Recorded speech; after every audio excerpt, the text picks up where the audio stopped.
My girlfriend's secret diary revealed everything. So I disappeared. I never meant to read it. That's the first thing I need to say, the thing I repeat to myself in the quiet moments when the memory of it all comes rushing back. What happened after I read it, what I did in the hours that followed, changed the entire trajectory of my life. I need people to understand that I'm not the kind of person who goes through someone's private things. I believe in privacy, in personal boundaries, in the sacred space of another person's thoughts. But that Tuesday afternoon, when I came home early from work with a splitting migraine that felt like a tiny man with a pickaxe was trying to tunnel his way out of my skull, her diary was sitting open on our coffee table. The pages were spread wide, a silent, damning invitation I never asked for. Her name was Chloe. We had been together for 4 years, living together for 2 of them in a cozy, overpriced apartment that we'd slowly made our own. I thought I knew everything about her. I knew the way she took her coffee, black, 2 sugars, stirred exactly 3 times clockwise.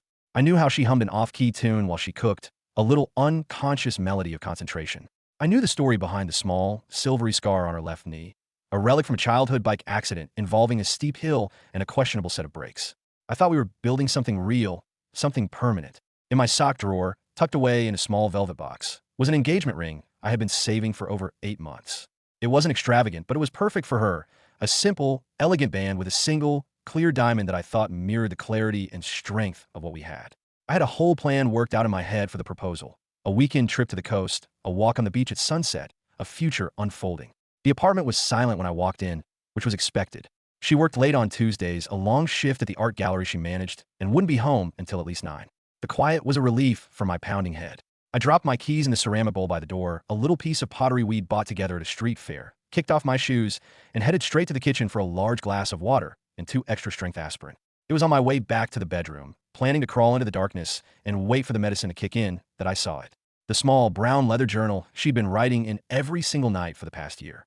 It had become part of our evening ritual. After dinner, we'd settle on the couch, and while I read or watched TV, she would pull out the journal and a specific fountain pen she loved and just write. She was always protective of it. If I entered the room while she was writing, she would instinctively close it.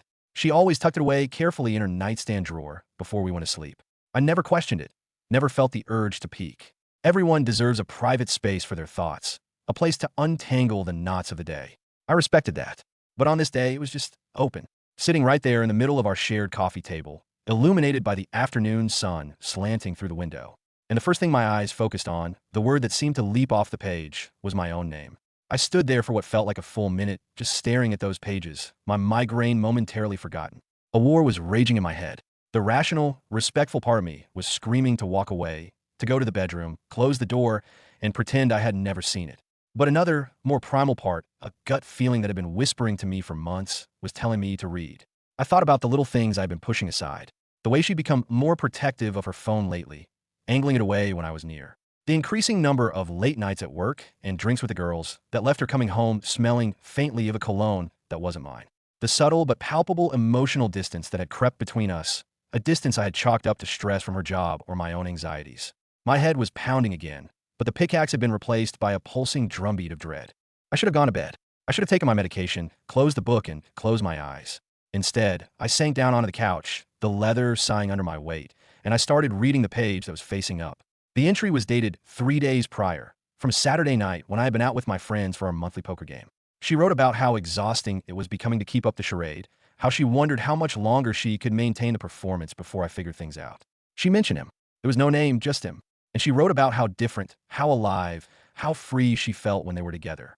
She described our apartment, the home I thought we were building together, as a cage, beautifully decorated but a cage nonetheless.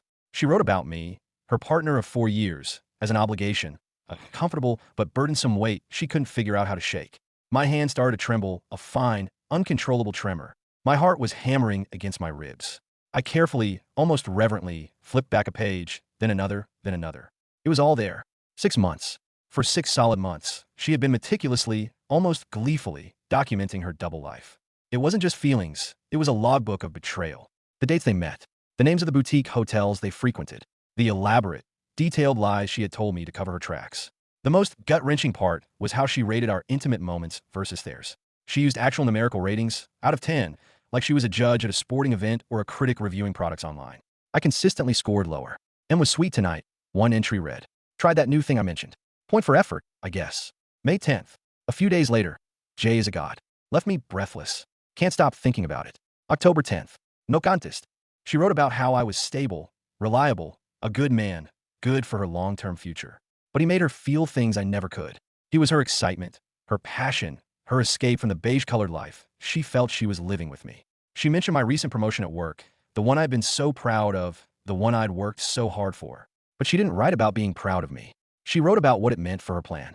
It meant we could afford a better, bigger apartment. It meant, in her words, that it was almost time to start thinking about the M word. Marriage. That was when the full, horrifying picture snapped into focus. I wasn't her partner. I was her financial plan. I was her safety net. Without a conscious thought, I pulled out my phone and started taking pictures. Every page, every word, every cruel, calculated syllable. My hand was shaking so badly that some of the first few photos came out blurry, but I forced myself to steady them. I made sure to get crystal clear shots of the most damning entries. The ones where she detailed their secret encounters, describing them with a breathless, literary flair that was completely absent from the way she wrote about me. The ones where she mocked things I had told her in confidence, my insecurities about my job, my complicated relationship with my father. She had taken the most vulnerable parts of me and served them up as amusing anecdotes for her lover. I found the ones where she had literally calculated, like an accountant, how much longer she needed to string me along before she had enough money saved up to leave me comfortably, without any financial disruption to her own life. There was an entry from just 2 weeks ago, a few days after I casually mentioned to her that the ring was almost paid off, that I was starting to think about when and how to ask her. She had actually laughed about it on the page. She had written LOL in the margins, the casual, dismissive acronym a dagger in my heart.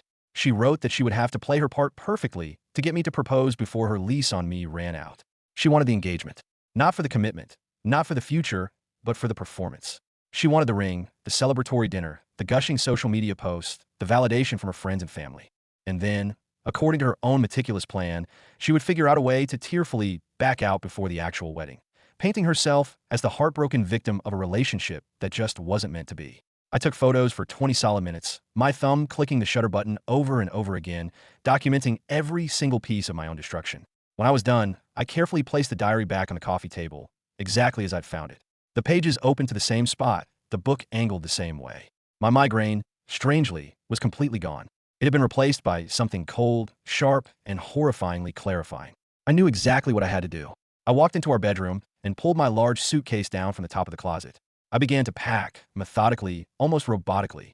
My movements were precise, efficient, and devoid of emotion. Clothes, toiletries, my laptop, my passport, and other important documents. The antique watch my grandfather had left me.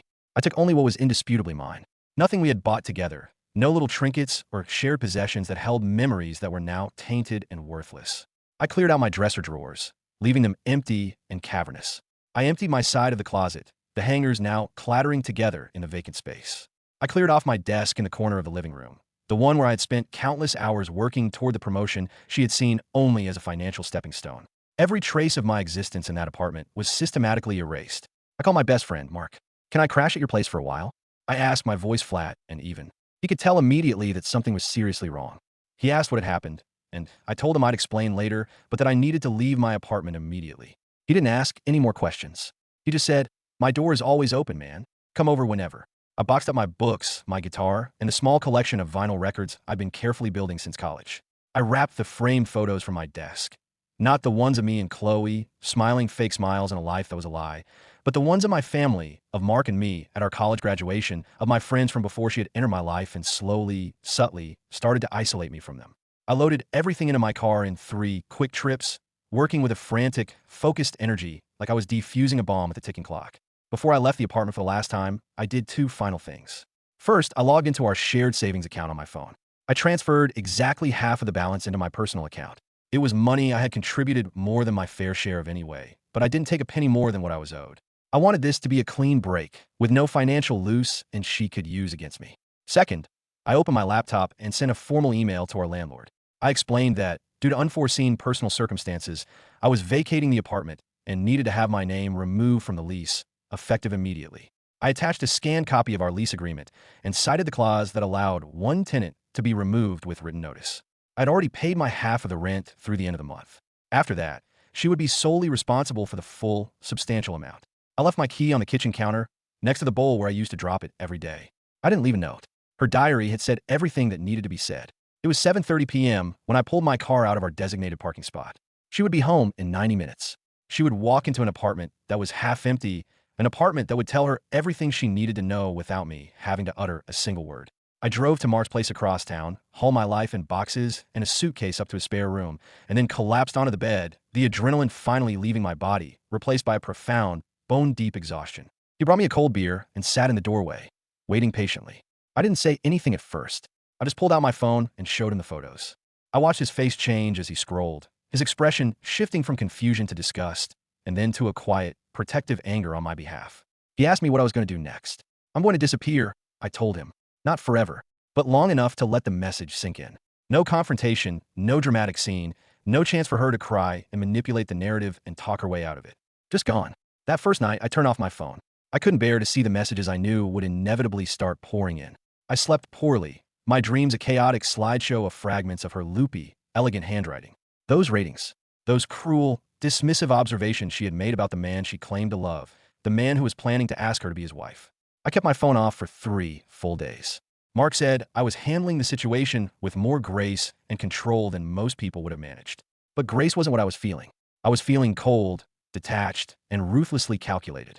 My goal wasn't just to leave, it was to make a statement. I wanted her to sit in that half-empty apartment, surrounded by the ghosts of my presence, and understand that actions have consequences. I wanted her to realize that people aren't infinite resources you can just drain dry while you're busy planning your exit strategy. On the afternoon of the third day, a Friday, I finally decided to turn my phone back on. The screen lit up, and the notifications began to flood in a relentless digital waterfall. 147 text messages, 63 missed calls, 17 voicemails. Reading through them was like watching a psychological drama unfold in real time. The progression was fascinating in a clinical, detached sort of way. The first few messages sent around 9:45 on that Tuesday night were confused. Hey, where are you? The apartment is weirdly empty. Call me. Then, seriously, where's all your stuff? Is this some kind of joke? She sounded worried, but it was a self-centered worry, an inconvenience to her evening. By midnight, the tone had shifted dramatically to panic. She was calling repeatedly every few minutes. The texts were now in all caps. Where are you? Did something happen? Are you hurt? Please, I'm scared. Call me. She had messaged Mark, who, true to his word, had immediately blocked her. Apparently, she had even tried calling my mom, but I'd already given my parents a brief, heavily edited heads up about a bad breakup, and they knew not to engage with her. Day 2 was the anger phase. The messages were now laced with venom. What kind of childish game are you playing? You don't just disappear and take all your things like a coward. She had noticed the missing money from the savings account by then. And you emptied our savings? You are selfish, immature, and unbelievably cruel. You owe me a conversation. You don't just abandon someone you've been with for 4 years without even the basic respect of an explanation. The lack of self-awareness was truly breathtaking. She was demanding respect and an explanation, things she had denied me for the past 6 months. By day 3, she had cycled back to desperate pleading. She was apologizing, but for what? She didn't specify, which told me everything I needed to know. She still didn't realize that I knew. She was just throwing apologies at the wall, hoping something would stick. I'm so sorry for whatever I did. Please, just come home. We can talk about it. We can fix this. I love you. We can work through anything. I'm so scared and I miss you. I didn't respond to a single message. Instead, I had spent those 3 days methodically and efficiently untangling my life from hers. I opened a new bank account at a different bank and had my paycheck from work redirected. I systematically went through every shared streaming service, every app, every online account we had, and changed all the passwords.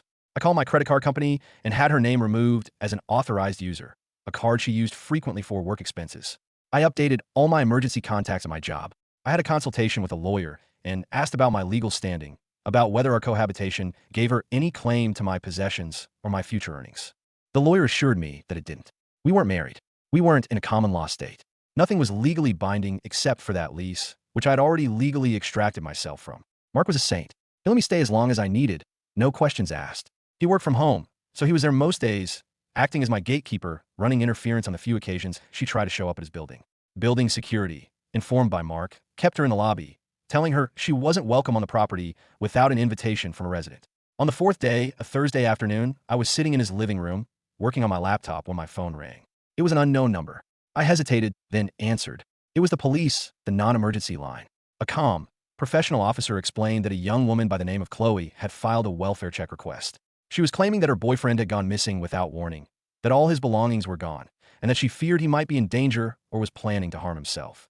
I took a deep breath and matched the officer's professional tone.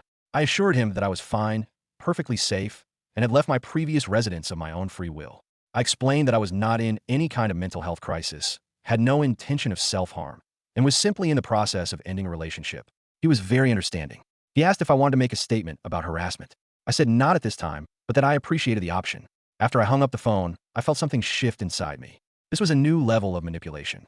She had tried to weaponize the authorities to find me, to force a confrontation, to paint me as mentally unstable. That's when I realized I needed to protect myself more formally, to create an undeniable record of my intentions. I composed a single message. It was short, clear, and had the cold, impersonal tone of a legal document. I sent it from my email, not my phone, creating a clear paper trail. It read, "Chloe, this email is to formally inform you that our relationship is over. I request that you have no further contact with me via phone, text, email, social media, or in person. I have documented evidence of the behavior that has led to this decision. Any continued attempts at contact will be considered harassment, and I will be forced to pursue all available legal remedies, including a restraining order. All shared financial accounts have been divided fairly. All shared property has been handled according to what each individual brought into the relationship. The lease for the apartment has been legally modified per the requirements of the agreement." Then, I blocked her number. I blocked her on every social media platform. I created a new, private social media account under a variation of my name that she wouldn't easily find and began the slow process of re-adding only my trusted friends. On Friday morning, Mark got a call from a security desk in my old building. She had shown up at the apartment building again, had somehow managed to get past the front desk by claiming she was visiting another tenant, and was in the hallway outside our old apartment, screaming my name at the top of her lungs. A neighbor had complained about the noise. Security had to physically escort her out of the building and informed her that she would be banned from the property if she returned and caused another disturbance. The landlord called me, too, his voice tight with frustration, asking what was happening, whether there was going to be ongoing drama. I calmly and politely explained the situation, reiterating that I had fulfilled all of my legal obligations, was no longer a tenant, and that any issues with the current, sole tenant were now between him and her. He wasn't happy about it, but legally, he couldn't pin any of it on me. It's been 3 weeks now. The constant, frantic messages finally stopped about 10 days ago, after my lawyer sent a formal cease and desist letter to her parents' address. The only one I knew for sure was current. Apparently, that was the reality check she finally needed. Seeing her actions laid out on official legal letterhead made her understand, in a way my silence hadn't, that I wasn't coming back. I wasn't going to engage. I wasn't going to give her the dramatic confrontation or the tearful closure she felt she was entitled to. My mom told me that Chloe had shown up at my parents' house one Sunday.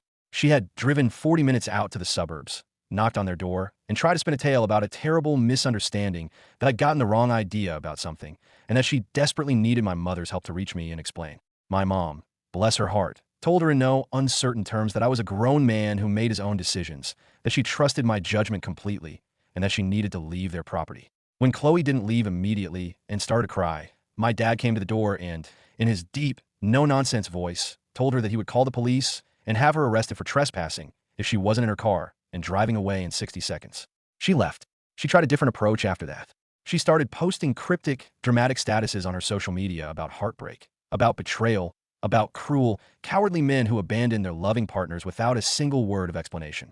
Predictably, some of our mutual friends started reaching out to me, their messages a mixture of confusion and concern. Some were genuinely worried about me. Others were clearly just fishing for gossip. I had prepared for this. I didn't want to stoop to her level. Sharing the diary photos felt like a violation of a different kind, even though she had violated my trust in the most profound way possible. But I also wasn't going to let her control the narrative. So I sent a brief, factual statement to the few close, mutual friends who directly asked what had happened.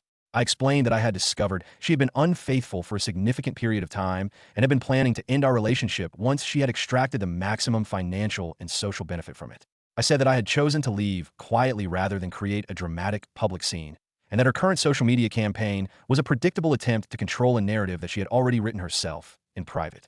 I finished by saying that I had all the proof I needed to back up my claims, if it ever became necessary. Most people didn't ask for the proof. The ones who knew her well enough, it seemed, understood without needing the sordid details. In fact, 2 of her mutual friends reached out to me, separately, and admitted that they had suspected something was off for a while. One said she had seen Chloe having a very intimate-looking dinner with another man months ago at a restaurant downtown, but she hadn't wanted to get involved or cause trouble in our relationship. Another said she had caught Chloe in several obvious lies about where she had been on specific nights, but had rationalized it away. They both felt incredibly guilty for not telling me sooner. I told them both that it wasn't their responsibility to police my relationship, that I should have seen the signs myself.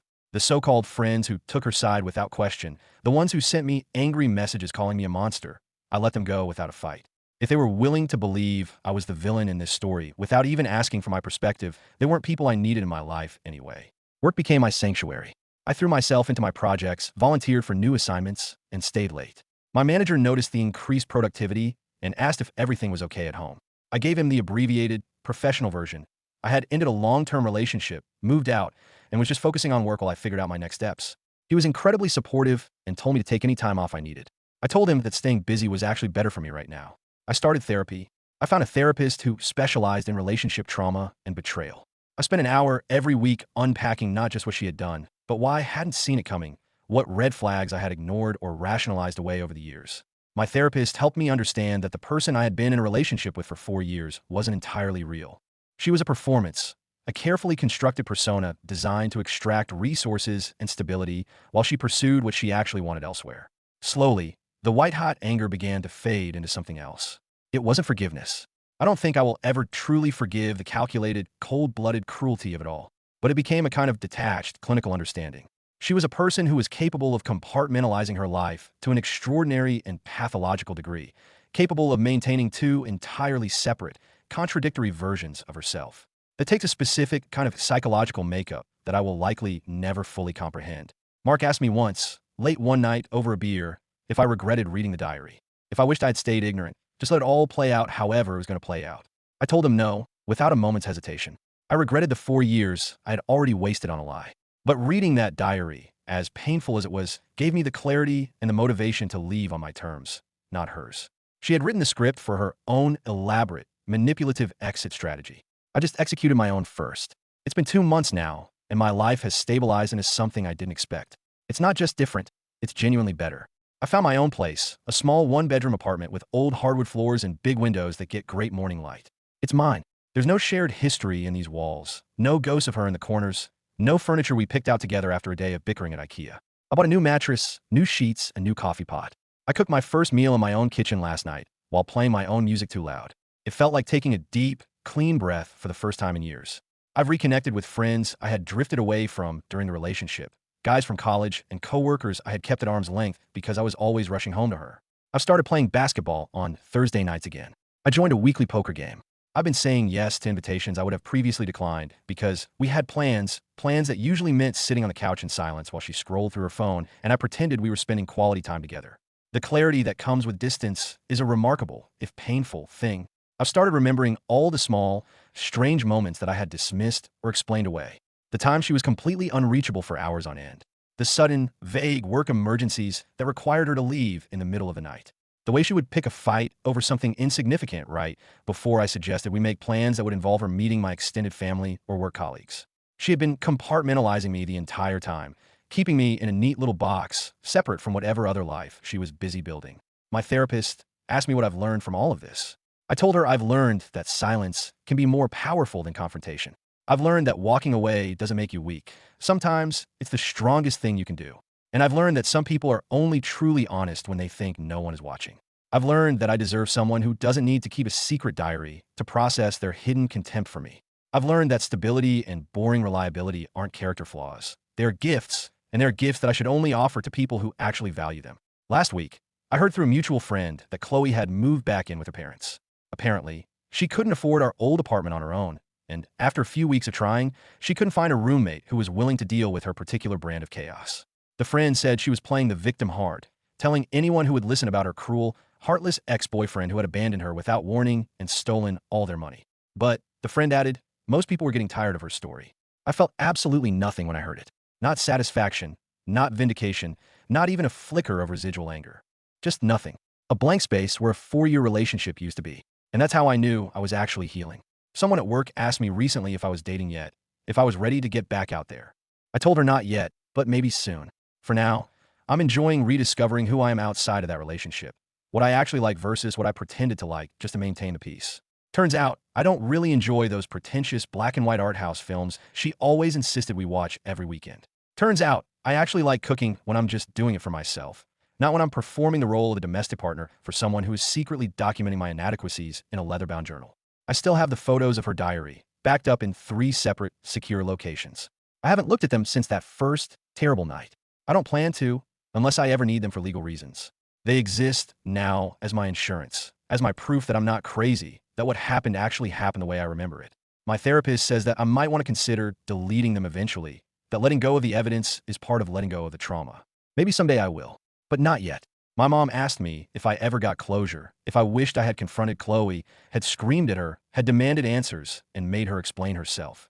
I told her I got all the closure I needed from her own words, written in her own hand. She had already explained herself, thoroughly and honestly, in the one place she thought was completely private.